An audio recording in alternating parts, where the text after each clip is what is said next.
बेखबर रहे हैं, लेकिन अब मेरा ख्याल से हमारे जागने का वो आ गया कि बाकी दुनिया में क्या हो रहा है। और मेरा ख्याल से जब तक हम जरा जागेंगे, लोग पूछेंगे ना कि क्या हो रहा था पाकिस्तान में, हम कहेंगे अच्छा हमें तो पता ही नहीं था, उस वक्त तक तय हो चुके होंगे ना सारे मामला, कौन किधर है कौन किधर है, फिर हम जाएंगे आराम से कहेंगे अच्छा ओहो अच्छा ऐसे हुआ था, अब हम ऐसे करते हैं, अब हम ऐसे करते हैं। कश्मीर के अंदर मकबूजा कश्मीर जिसको आपको कहते हैं, Indian Kashmir under Indian occupation जिसको आप नाम देते हैं, वहां पे development, original Indian government is committed, Indian government और current Indian regime is committed to uplift Kashmir, the भारतीय कश्मीर। और उसका सबसे बड़ा नुकसान आपको यह होगा जब आपके कश्मीरी वहां देखेंगे।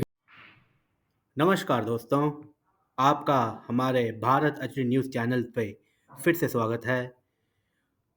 सबसे पहले मैं आपका तहे दिल से शुक्रिया करना चाहता हूं, जिस प्रकार आपने हमारी इस वीडियोस को इतना प्यार दिया। बस आप इसी तरीके से हमें प्यार दिखाते रहें और हम कोशिश करेंगे कि आपको इससे भी बढ़िया कंटेंट आपके साथ हर रोज़ शेयर करें। आप सबसे इस छोटे भाई की एक छोटी सी रिक्वेस्ट है कि अगर आपको ये वीडियोस अच्छी लग रही हैं तो प्लीज़ चैनल को सब्सक्राइब करें, लाइक का बटन दबाएं। आपको ये जानकर हैरानी होगी कि हमारी वीडियोस देखने वाले 99% लोग चैनल पे सब्सक्राइब नहीं हैं। 99%। तो देखा जाए तो ये चीटिंग है। जी हाँ दोस्तों, ये चीटिंग है। आपसे अगेन हाथ जोड़ के निवेदन है, अगर आपको ये वीडियो अच्छी लग रही हैं तो प्लीज़ लाइक एंड सब्सक्राइब का बटन दबाएं। इस वीडियो के लिए हमने 100 लाइक्स का टारगेट लेके चल रहे हैं और मुझे यकीन है कि जिस तरह से आप प्यार दिखा रहे हैं 100 लाइक्स आप एक झटके में कर देंगे। तो और समय ना लेते हुए चलिए देखिए पाक मीडिया का नया ड्रामा। जय हिंद दोस्तों। दूध की नहर है तो फिर आप क्या करें। मैं ये टॉपिक आपको बताना चाह रहा था कि वहां पे मैं देख रहा हूं जिस तरीके से वो उन्होंने अगले दिनों के अंदर एक ब्रिज बनाया है रेलवे का, और उसके बाद यूएई को लेकर आए हैं वहां प्रोजेक्ट करने के लिए।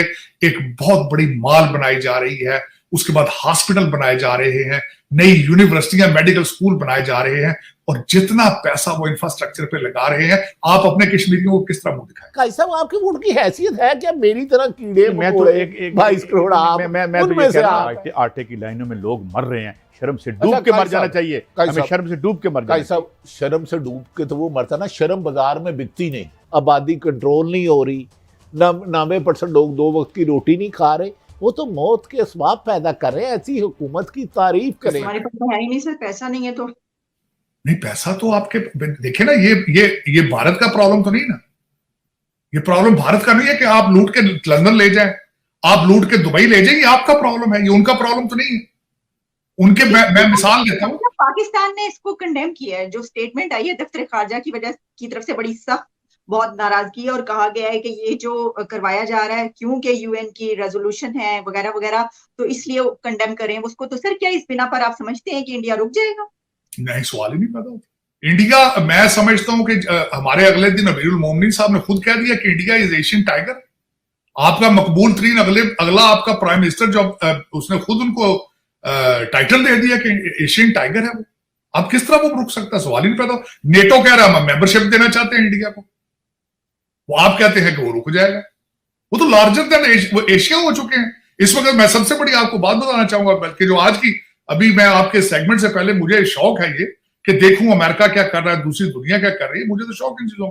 इस वक्त क्या हो रहा है, फिलीपीन के अंदर वो मिलिट्री एक्सरसाइज कर रहा है अमेरिका, सबसे बड़ी, ताइवान के हवाले से। और उसके बाद मैं आपको ये भी बल्कि बताना चाहूंगा कि जो सबसे वरीसम चीज है इस वक्त पाकिस्तान के लिए बताना चाहूंगा। सबसे पहले यह है कि इस वक्त सैटेलाइट से सेकंड बाय सेकंड खबर चाइना की वॉच करके अमेरिकन जो है वो इन्फॉर्म कर रहे हैं, इंटेल शेयरिंग कर रहे हैं भारत के साथ। और उसके बाद जो इस वक्त ईरान और सऊदी अरेबिया का जो ये एग्रीमेंट हुआ है चाइना के अंदर, आपके लिए नुकसानदेह ये हुआ है कि आपकी इंपॉर्टेंस खत्म हो गई, आपकी वैल्यू खत्म हो गई। पहले सऊदी अरेबिया, अब 2 लोग जो हैं वो 2 कंट्रीज आपको बिल्कुल दूसरी नजर से देखेंगे। सऊदी अरेबिया पहले आपकी वैल्यू करता था, आपका बॉर्डर ईरान के साथ था, आपको जब पैसों की जरूरत होती थी देते थे आप। अब उनके रिलेशनशिप उनके साथ ठीक हो जाएंगे। वो आपकी इंपॉर्टेंस खत्म हो जाएगी। दूसरी, ग्वादर की पोर्ट थी आपकी, चाइना को आपको जरूरत थी। अब ईरान के साथ रिलेशनशिप ठीक है उनके, बेहतर हो रहे हैं, अब वो गारंटर हैं, आर्बिट्रेशन कर रहे हैं उनकी, अब वो ईरानियन पोर्ट्स भी यूज कर सकेंगे, आपके ग्वादर की पोर्ट की भी इंपॉर्टेंस कम हो जाएगी। तो ये देखना चाहिए, लेकिन आप दर हकीकत आपके तो इश्यूज कुछ और है। मैं अब छोटी सी मिसाल दूंगा आपको, यहाँ पे इस वक्त स्प्रिंग इसको कहते हैं, स्प्रिंग मीटिंग्स चल रही हैं IMF की और वर्ल्ड बैंक की।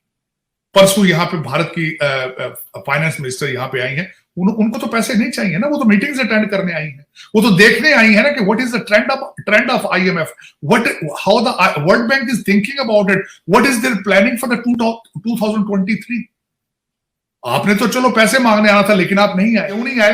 क्योंकि पीछे 22 उन्होंने आपने जो पैसे इलेक्शन कमीशन को देने थे, पर आप हर रात हर दिन आपका इस तरह होता है कि सुबह उठना है पता नहीं क्या हो जाना, सुबह उठना है तो पता नहीं क्या हो जाना। इस वक्त पाकिस्तान में आपकी जो रूलिंग एलीट है वो डाके भी इसी स्पीड से मार रही है कि आज रात को सोना है, सुबह पता नहीं क्या हो जाना। तो इस वक्त सबसे बड़ी बात यह है, पहली दफा हिस्ट्री में सऊदी अरेबिया की पोर्ट जद्दा के ऊपर रशियन वार प्लेन खड़ा है वहां, पहली दफा डाक डबा, लेकिन इनकी सेहत पे कोई असर नहीं है।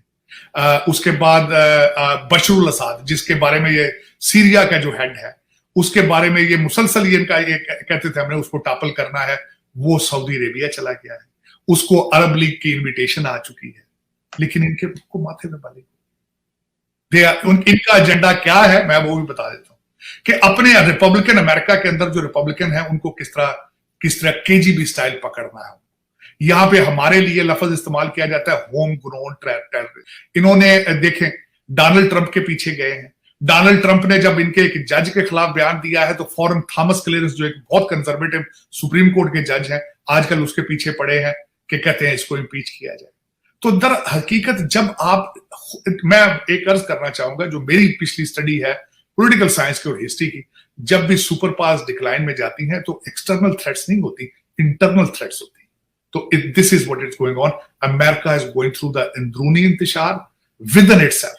Americans, they are losing faith on democracy. Americans, they are losing faith on the institution of election. So these are the issues right now they are facing. और दूसरा मैं ये जिस तरह बता रहा हूँ, डोनाल्ड ट्रंप साहब ने तो स्पीच में प्रेडिक्ट कर दिया था आज से हफ्ता 10 दिन पहले भी कि अगर वो प्रेसिडेंट होते तो रशिया और चाइना को इकट्ठे ना होने देते। इस वक्त 2 super powers versus 1 super power which has no clue what is going on. तो अपना खराज तहसीन पेश कर रहा हूँ, मेरे वोट की कोई अहमियत नहीं है। वैसे तो यहाँ किसी के वोट की भी कोई हैसियत नहीं है। यहाँ पे भट्टी साहब वो ठीक कहा था, मैं गुस्टालन का बहुत बड़ा फैन नहीं हूँ। वो ये कहते हैं कि वोट डालने वालों की अहमियत नहीं होती, वोट गिनने वालों की अहमियत होती है। वोट गिनवाने वालों की माफी चाहता हूँ, सुने, कानून का फैसला सुनाने वाले नहीं, लिख कर देने वाला। साहब तो हर चीज मैंने कल रिक्वेस्ट की थी बिलावल भुट्टो साहब से, आप मेरे लीडर हैं, हमारी लीडर की फर्जंद अर्जमंद भी हैं, आप ये हमारे अपने काउंटर